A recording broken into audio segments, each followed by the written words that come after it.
Kenya, and both are here this morning. Gentlemen, good morning. Good morning. Good morning, Do. Good morning. How are you doing? Doing fine. It's a pleasure to be here. Karibu sana. Asante sana. We're going to get into this conversation. We're going to have a real one about, some of the things that we see and some of the things that ought to be done. We'll talk, but in the meantime, Dennis is going to give you today's proverb. He'll tell you where it's from, and we'd like to get your interpretation of the same. You see, the proverb today comes from a country where if you want to be 8 years younger, you just make sure you get citizenship of that country. We're talking about Ethiopia, which, according to them, they are in 2017. So if you want to be more 8 years, just go to Ethiopia. But then again, there's a lot about Ethiopia. They consider themselves to be home of coffee. Some of the best coffees in the world, Ethiopia. Kenyans used to say ours is better. But then again, there is also the matters to do with athlete, who is better, nani anakimbia mbali sana and faster. We also have that. But also it is home of Blue Nile. Home of Blue Nile, they're constructing one of the biggest dams that will help the country with matters to do with power and energy. Sure. And our proverb today, no one washes their hands with only one finger. No one washes their hands with only one finger. I'll start with you, Patrick. Well, I think the way I interpret it is that you'll need all your fingers for you to effectively wash your hands. So basically it's telling us that we need each other. If we need to see change, we need to work together. So basically for me, that's how I interpret it. Okay. So it's more like kidole kimoja hakivunji chao. Exactly. Okay. Yeah, I think it's more of a similar interpretation that if you want to do something more effectively, you need like a collective contribution towards it, and none of us can singularly achieve, without the help or resourcing it from other sources in terms of getting just the help to do something. Yes. Everybody plays a role here. Yes, everybody plays a role. Coming together. Yes. Okay, so great. Because we have conversations around the youth perspective and saying that, should it just be young people on their own? These folks who have the majority in terms of population, who then say, well, since we are the biggest in numbers, then should we not just be then charting the course and looking for our own leader?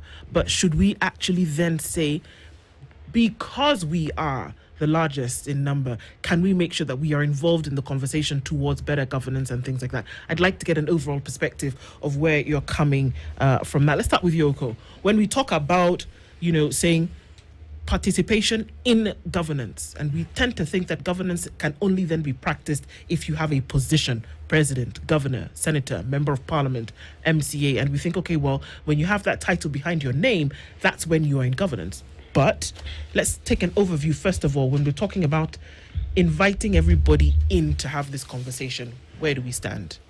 Yes, thank you so much for that question. I think it depends with what actually needs to be achieved, right? So, for example, if what we are seeing today is that most young people like existing in terms of decentralized structures, right? We are partyless, we are tribeless, we are leaderless, we are ungoverned. We like operating under decentralized structures.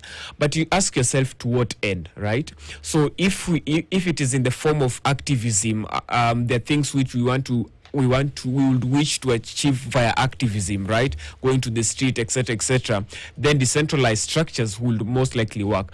But if you reach to the point where you'll need some of the things that you are advocating for, say it's good governance, etc., what I've often learned that in politics you can never go against the tide. What will need work will need to persuade our young people is that they will need to then form themselves under centralized structures, right? So even if you want to take up these seats that they are advocating for, say in 2027, of course they must come under some party. They must roll themselves under some leaders. They cannot be say that they're tribeless, etc. So I think, to the end into which they will expect some of these things to be implemented, they would then need to come under centralized structures. Then again, there is the entire conversation on, as much as there is the talk of partyless, leaderless, tribeless, there is the fact that whatever is being pushed right now is we want justice, we want end to corruption, we want addressing unemployment in the country, we want fidelity to the rule of law and constitutionalism. And if you just listen to even some of the listeners who are listening this morning, they're saying, just deal with all these issues that you are raising, and Kenya will be a better place to go. So where do you stand, Wakili, in terms of fidelity to the rule of law, the issues being raised, and the need to address those, and perhaps Kenya will be on a good highway? Yeah, I actually agree with you 100%. Because if you listen to what the young people are agitating for, they're actually telling the government to actually just adhere to the rule of law, follow the constitution, and we'll be okay. Now, you haven't seen the Gen Z saying that Ruto must go and we have this person that we want to make president. That is not the argument that the young people are having. They are actually telling the government needs to follow the law. The government needs to adhere to the dictates of the constitution. And as much as structures and centralized structures are important, the way I see this whole movement, I think the way the Gen Zs are approaching it is actually working.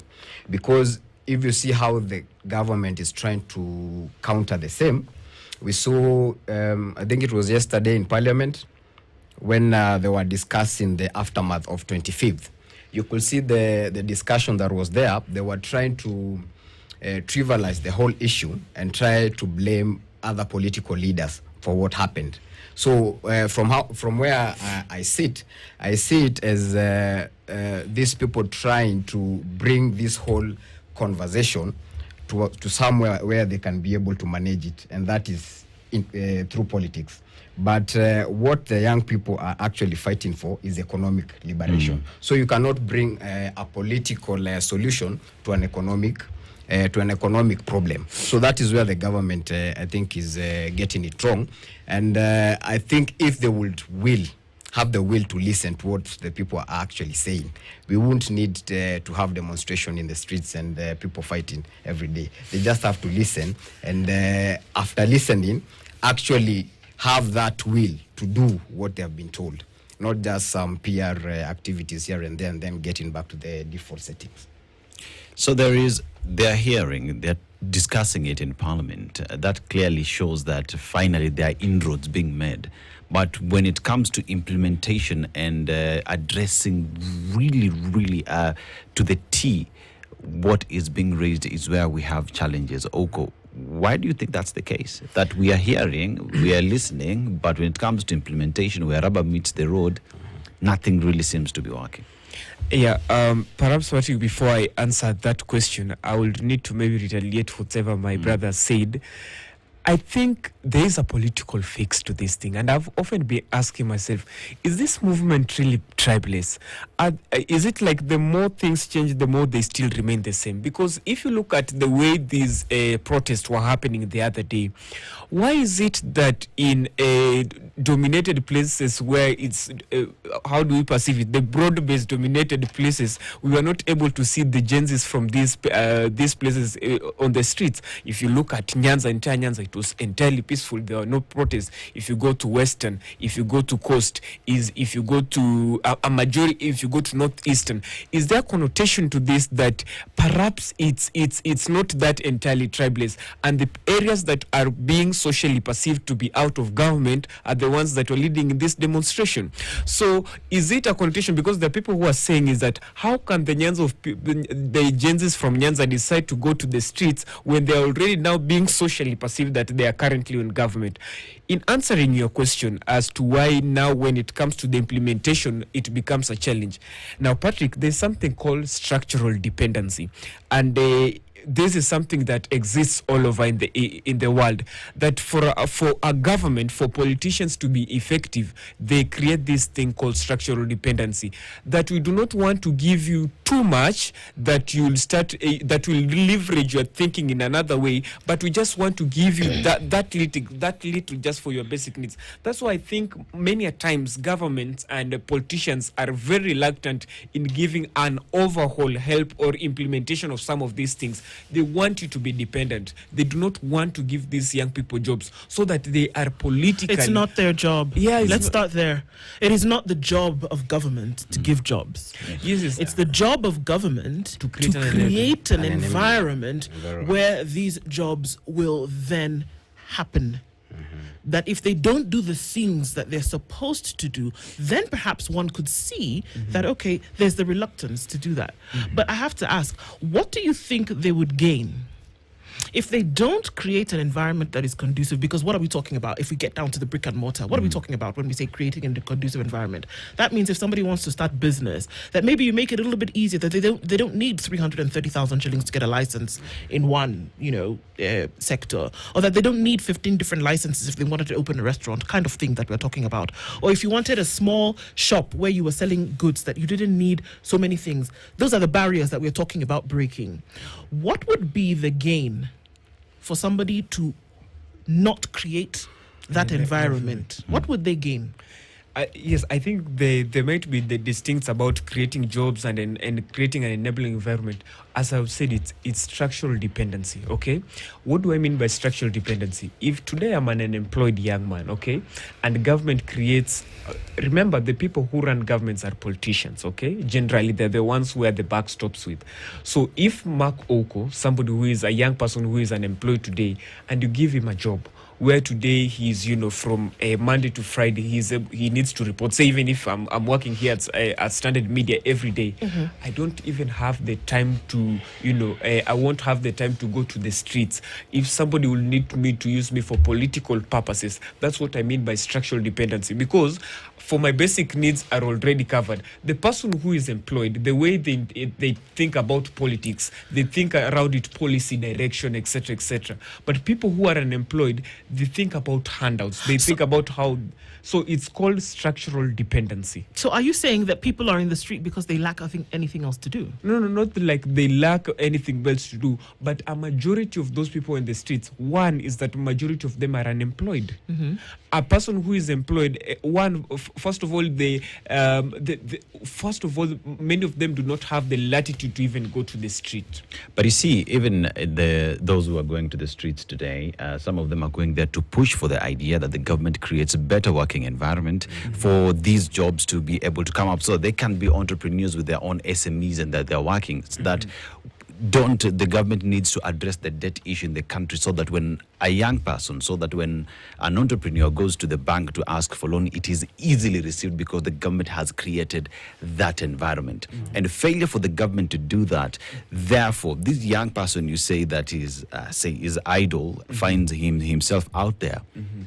If you look at it from the other side, then it is the government that is shooting itself on the foot, because it is the one that is encouraging these young people to go out there and even fight them in regard to demanding for the very best. So then the question, Wakili, here comes where, fine, young people are out there, we are demanding for ABCD to be done, but is not being done. With regard to fidelity of the law and the promises that were given, all the charters that were signed with the young people, do they feature anywhere in law? Or are those just promises and manifestos?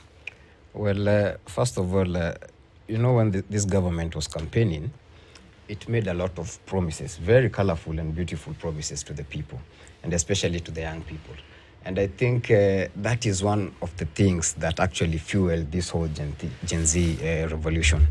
Because the moment you promise heaven and people actually believe in you, and then they look at you as this person who's going to take them from the situation that they are in and take them to the next level, then you take government and then you forget everything that you had talked about. I think that that is one of the things that actually instigated this whole Gen Z movement, because they had a lot of hope. Once the government came into place, they started doing totally different things than what they had promised the young people. So, the way I look at it, as we have a lot of economical issues that the young people are pushing for, but also it has reached a point where they are now pushing for human rights. right? Now, as much as they want to have an environment where they can do business, an environment where they can thrive, we've seen the government, we've seen them, young people dying in the hands of police. Now, that also brings in another aspect of us fighting for our human rights. I might have a job.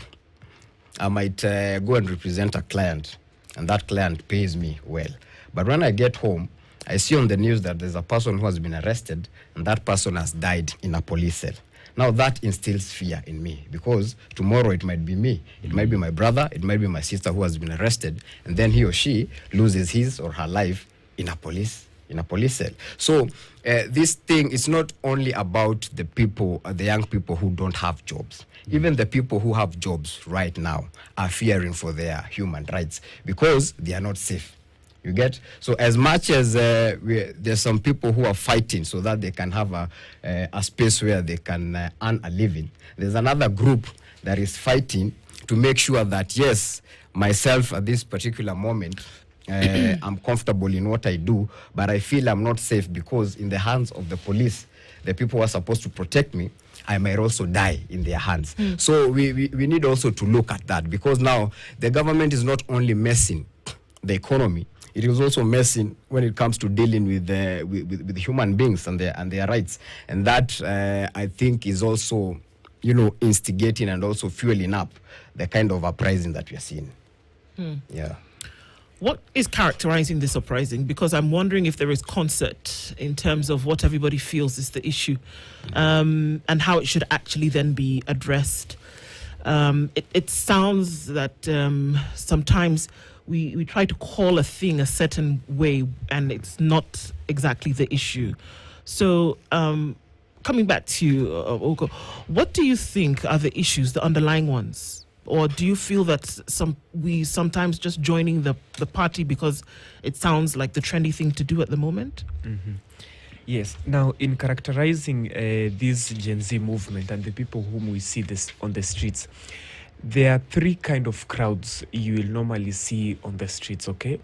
Now, the first kind of crowd are people whom we call hired crowds. Number two, we have people whom we call plastic crowds. Number three are the ones whom we call organic crowds. Hired crowds are these people whom obviously we know will be mobilized by the political class to join this movement. Two, to what gain? I want hired crowds to just be in the street and then... No. Of course, it's for narrative control that, a government it's losing to its end. So, of course, politicians, you don't expect the people who are in the opposition just to be sitting, resting. Of course, they mobilize young people to go. And I'm aware of the mobilization that goes around. Then they're plastic crowds. No, hang on. To do what? Because if these are just hired crowds to be in the street to go along with the other to go along with the other protesters, then they're joining the protest. To create narrative. How? When the huger the crowd, the huger the narrative. Absolutely, okay? But it goes to enabling for the initial protest. Remember that the protest that we're talking about is a peaceful protest for a certain agenda. Now, if you're saying that the first character of a crowd that joins this protest is to make the crowd bigger, well, then that is going towards the initial agenda, which is to have a protest. So it's not counterintuitive. It's joining the protest. Yes, it's joining the protest. I'm saying but that it works in the favor of, say, for example, the protests are against government, and the people who hire these crowds are from the opposition. It's in the favor of the protest and in the favor of those who are anti-government. I think we are still just on the same. We are saying the same thing. Is it wrong though? So you have crowds for people who are pro-government and anti-government, but they're on the same agenda. No. I think I'm saying the characteristics of the types of people we see on the streets. They can be either hired, they can either be plastic. Plastic are those people who are like, okay, Patrick was going to work, but I saw some crowd here. What are they protesting? Anti-Ruto? I joined the crowd.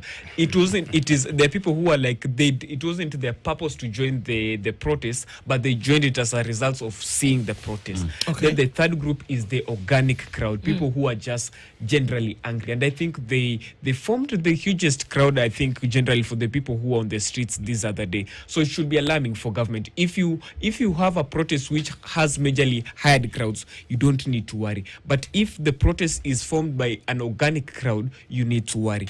Now, my challenge with the arrangement of how these Gen Z Who uprising... needs to worry? Government. Okay. If you see a large organic crowd, you need to worry. What would be the element for worry?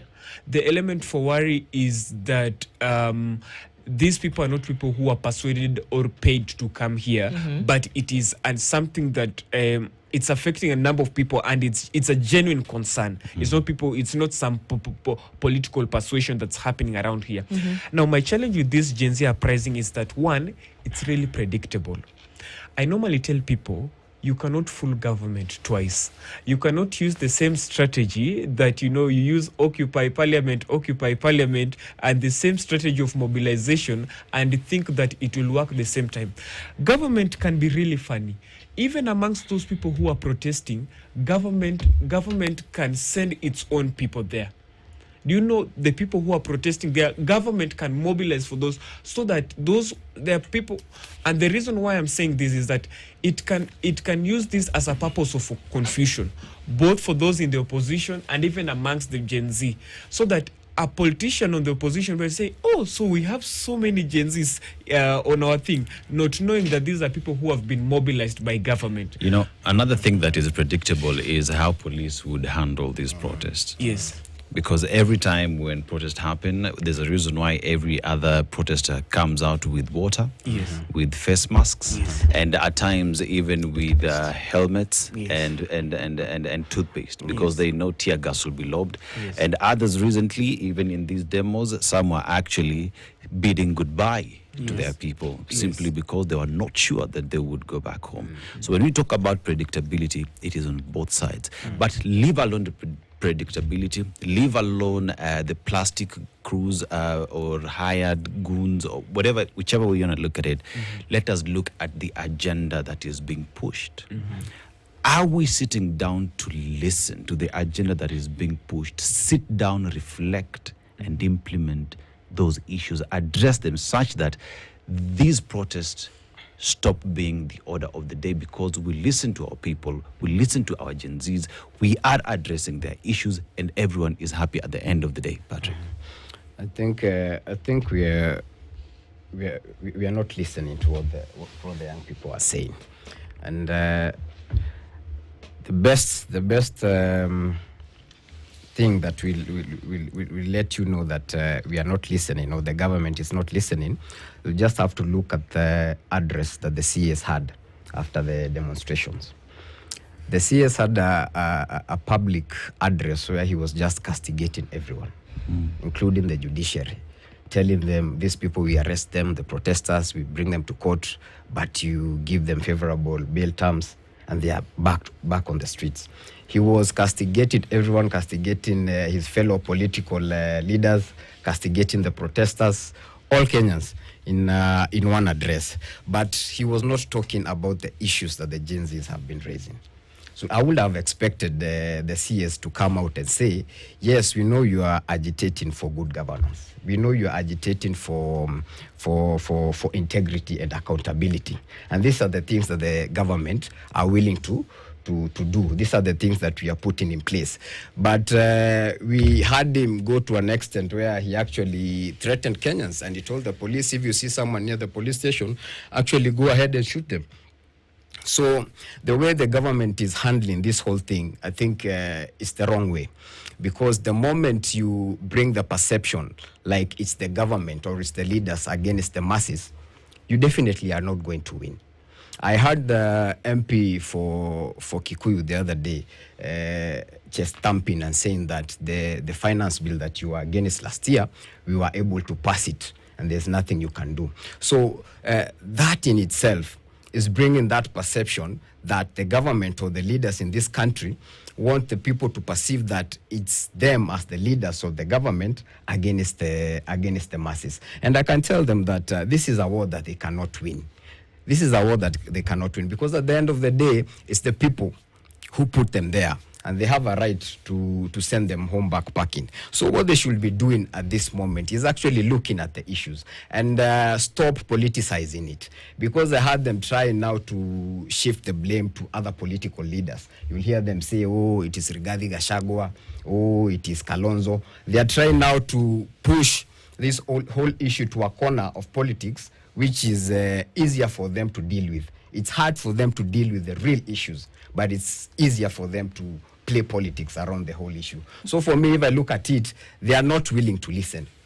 They are not willing to listen. That's why their reaction is always political, and trying to blame their political opponents, instead of owning up as the people who are in government, owning up as the people who are sitting in those seats and saying, yes, we are ready to work. Can we sit down and talk about these issues and actually show some goodwill? Don't come and play some PR. Tell us that we've heard that you're not comfortable with us dishing out cash wherever we go. We are not going to do that. But after 2-3 weeks, we see the president doing the same thing that he said that he's going to stop. So the issue also of being sincere, because at the end of the day, we are people. At the end of the day, the president, the cabinet the cabinet secretaries, they are people also.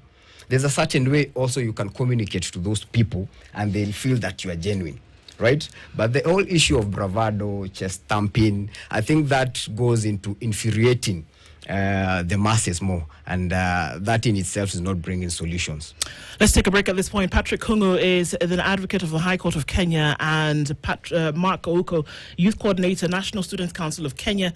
We're having a conversation around this perspective today and bringing in and saying, okay, well, this is discourse. This is where we are. Let us keep an eye on this. We'll continue with this conversation when we come back from this break. It's 23 minutes to 10.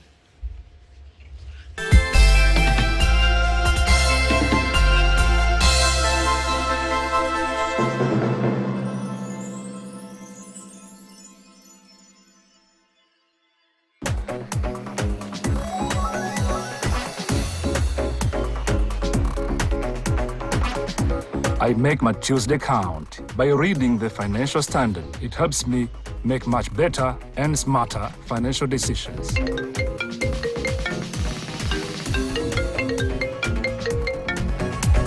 Setting the standard every day of the week. The Standard, Kenya's bold newspaper. Kutoka kwenye giza la ufuska hadi mwanga wa biashara, alianza maisha katika mtaa wa Korogocho. Nilikuwa nimezenga pombe na sikuwa najua tena nini. Akiwa msichana mdogo, aliingia kwenye dimbwi la ufuska, mihadarati na hatari za kila namna. Alinusurika mauti mikononi mwa mteja mmoja wa ajabu aliyetaka kumtoa kafara. Sasa uko bedroom kwa unasikia tu lauta zingine wanatoa vicheko zingine.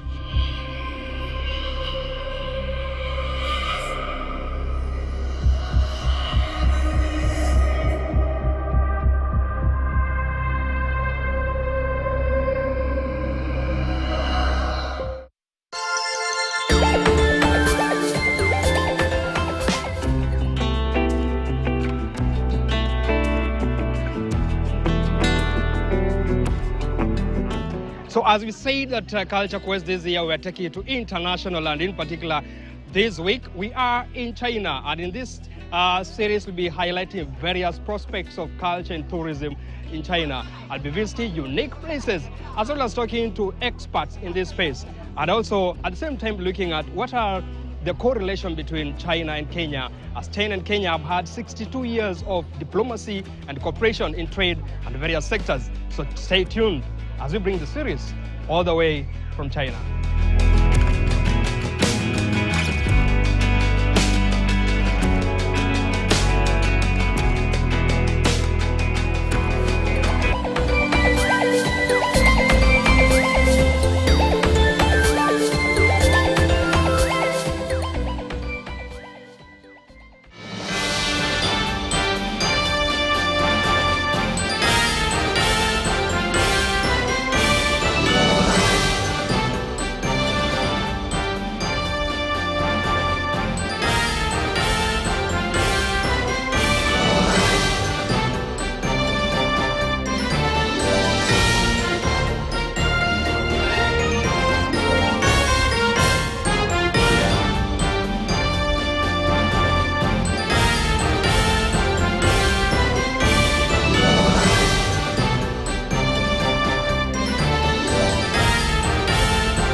Mimi nataka nimshukuru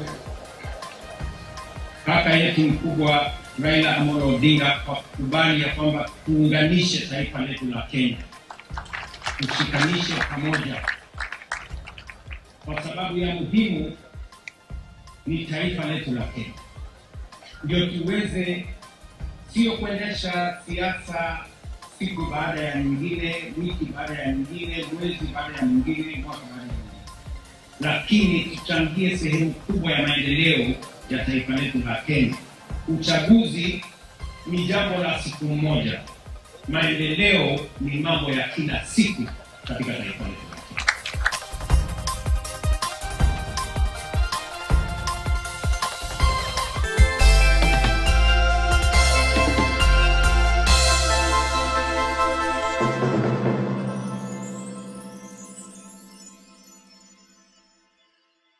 If they can have a few of their representatives go there. But also what we are seeing is that a number of these young people do not want, a number of these representatives, whether it's the student leaders, the youth leaders, do not want to go to have a discussion with government, because they feel like at that point they will start losing their credibility. Because what you're saying is that a number of times the youth representatives who go to State House or go to a meetup with government officials around this, then they start being castigated on these social platforms. That's why I think most young people who are leading them, say even it's youth leaders, student leaders, are afraid of going to represent them because of that castigation itself. Here we are talking about why the young people don't want to meet with the leadership there is. And we don't need to go far. One would say during the campaign period is where it all started. You look at the chanting that put this government into place. In serikali ya mahasla mavijana, we even had songs, sisi atupangwingwi, you know what I mean? All that was geared towards bringing in the young people and getting that vote, right?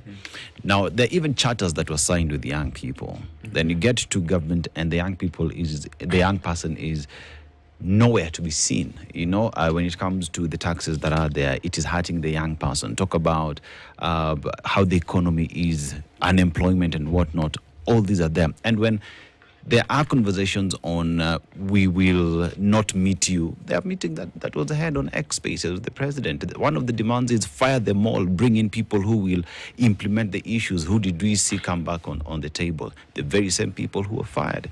And the young people are asking, why should we then have this discussion with you if you've done the very same thing that we told you not to do? But then again, how do we move forward? Well, I think the problem that we have in this country, Dennis, the issues that the Gen Zs are agitating for, these are actually common sense issues. I don't think we need to have a big baraza for us to sit down and tell the government that we need the government to respect the rule of law, right? We don't need a big baraza for us to tell the government that we need integrity and accountability. These are things that they had already promised us as they were campaigning. So we expected them to implement whatever they were telling us at that time. Why do they want us now to sit down with them and repeat the same thing, the same discussion that we had back then? So in short, what we are saying is that we've just realized that these people, they just want to take us through circles, round and round. Come, we sit, then we are done, they go back to default settings. As I said, earlier the president, in 2024, when he was pushed to the corner, he went to X Spaces and he said, okay, my people, I've heard you. These are the measures that I'm going to put in place. This is what we are going to do. And after that, he fired the cabinet. Some of the people that fell off were taken as advisors, earning a salary equivalent to that of a cabinet secretary from our taxes. He made a lot of promises, and one promise that always lingers in my mind is when he said that this whole issue of display of opulence and dishing out cash, we are not going to do it anymore. No one is going to do it. But later he came back and said, I'm going to give this church 20 million and I'm going to go ahead and dish out cash, and there's nothing you people are going to do about it. Now, tell me as a reasonable person, because I believe the youth of this country are reasonable people, are you going to sit down with the same person doing the same thing that he promised not to do. Are you going to sit down with that kind of person? What kind of results do you think we are going to get out of that discussion, honestly? Oka would want to ask the question, does the government want to have conversations with Kenyans, and is there any evidence of that? Yeah, in terms of asking that, answer that question. Now, whenever a government is caught up in a form of crisis, I wouldn't necessarily want to quote it in a crisis, but in a serious situation, there are two things that government normally checks in, whether it is in control of. Now, one, you check, are you still in control of power? And two, are you still in control of the narrative? Control of power in the sense that you have not been overthrown, because in such a crisis where people are protesting, etc., and what we saw even last year, the parliament being banned, they're almost losing control of, legitimacy as the legislative house. Now, the second part is that once, you are still in control of power. The second bit is that, are you still in control of the narrative? And I was sharing with somebody status, I do not want to mention his name, but a very close ally of the president. I told him, if you do not have control of the narrative, all these things that you're doing won't make sense. Because you see, if the president has already been painted as a murderer, that is the first thing that comes to the mind of the average Kenyan. Whether you tell them about SHA, whether you tell them about the housing, whatever, you tell them about new funding model, all these things are diluted, and it's very dangerous. And I was telling them, if the young people are able to do this year, they do it on June 25th on 2026, and they do it on June 25th on 2027, 2 months to an election, it will be very, very dangerous for you. Now, in terms of your question is in terms of whether they really want to listen. The more things change, the more they still remain the question. They still remain the same. The fundamental thing is that, are they politically persuaded to sit with you? That's the first thing they normally ask themselves. Because if you see, the things that the protests in 2025, in 2024, in 2023, even the one that was led by Raila, the Sufuria protest, they are the underlying same issues, youth unemployment, inclusivity, etc.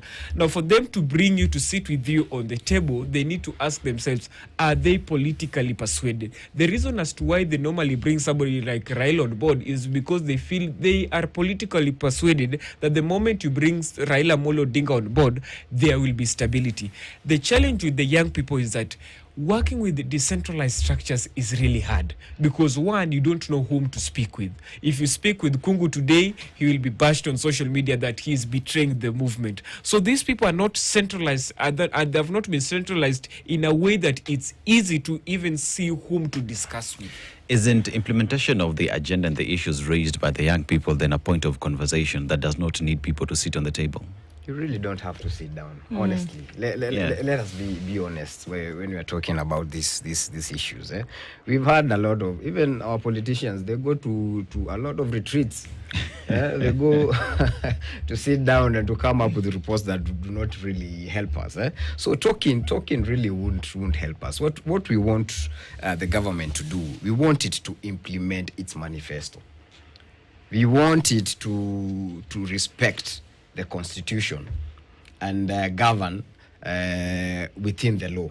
That is what we want. Now, a simple thing like the case of Albert Ojwang, a simple thing like having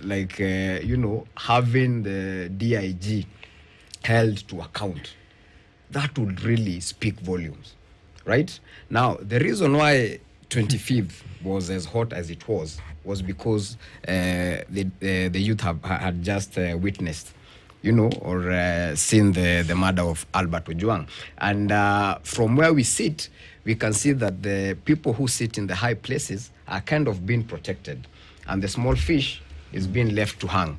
Now, you tell a youth who's sitting at home is looking at that whole situation, and you're telling that youth, come, we talk. First of all, can you implement the law fairly? Let it apply to the big fishes and to the small fishes. We don't want it to seem like the moment you have a senior position in government, you are untouchable. but the rest of us who are down kidogo, we can be left to fry. So there are simple things that the government can do. And as I said when we started, these issues are issues of common sense, right? From where I sit, I don't think this whole thing of saying that we need to sit down and talk will be wasting our time. The government knows what it is supposed to do, and it is deliberately failing to do so for their own reasons, right? We've seen the Auditor General, the Controller of Budget come out tell us that there are trillions of shillings that are being withdrawn irregularly. Now, things like that of lacking accountability and integrity, right? Do we need really to sit down with you and tell you that your government needs to be accountable? Do we really need to do that? So a conversation doesn't need to happen. Is that what you're saying? We've already had this conversation. No, that is what I'm saying. We've already had these conversations before. It's just that the government is not willing to implement whatever we discuss. They know what is ailing this country. They do. They know what is ailing these young people. They do. They're just not willing to work towards finding solutions for that. They just want to play politics with this thing. And I'm actually very disappointed that our parliament will trivialize what happened on 25th and play politics with it. Yeah? Trying to target their political nemesis. And, trying to bring this whole issue to a corner of politics only. That is wrong. And that's why I'm saying sitting and discussing with people who have that kind of mentality, for me, I don't think it's going to work. They already know what is required of them. They're just not willing to find the solutions. So one side is not willing and that has been clear across board. I mean, and in terms of us getting to the point whereby you need to think about what the possible solutions would then be. And if it has been constantly that one side knows what to do and has not made the steps towards making the right decision, how then do we deal with this situation? Obviously, going back to the streets repetitively, for a lot of people is the answer. For some people, it's not. But how do we then make the next steps towards saying we must find a solution? Yeah. First of all, I need to say that I do disagree with the point that we need to discard the option, first of all, of dialogue or sitting down. I think there are two purposes that a dialogue or that sitting down does. One, of course, to buy time, because all these things cannot just be if it's around solving youth unemployment, it cannot be just solved at once at a go. Some of these things you need to buy. There needs to be some time to put some of these measures, etc. But two, also just to create that atmosphere to do that, because if you see at one of the best case studies, if you see even as to how President Ruto managed the opposition or was able to bring an inclusive government around with the broad-based framework, it doesn't start by just, appointing Mbadi to this position, etc. No, it starts from him, first of all, being perceived to have a conversation with Raila Amolo Odinga to create that atmosphere, even amongst his political constituents, that, this will be the direction. So, the purpose of that conversation is to create, because you cannot you can't talk or work with people who are angry. You need to create, first of all, that atmosphere. In terms of willingness, as I told you, it all goes to, are they politically persuaded to actually work with you? Because if you run around as disorganized, somebody will just go to a minority group that is much organized and work with them, as such as the Raila side. And something just now, by the way, and I've heard him speak about around the Lagat issue so much. Many people have really asked me whether the president will really take out a DIG Lagat. And in my thoughts, one, morally, he would have had to. But I think politically, I don't foresee him removing DIG Lagat for three reasons. One, the moment he removes DIG Lagat, everyone who is loyal to the president, Akina Sudi, Raymond, Murkomen, would get to their mind that they are dispensable. That no matter how loyal you are to me, you are dispensable. That's the first message that we'll be sending to all other people that are loyal to me. Is the DIG loyal to the president, or is he there to serve the country and equally ensure that the police service is independent and operates within the law. This is the thing. Of course, we know how things operate in this country. There is the technocratic way in which we expect people to operate in this country. But of course, this is a country that operates within some political arithmetics. The second reason as to why the president will not remove DIG Lagat in my view is that, you know, when somebody wants to come and steal from you, they don't directly come to fight you. So they start with the soldier, the person at your gate. But the most important reason is that anyone who is loyal to the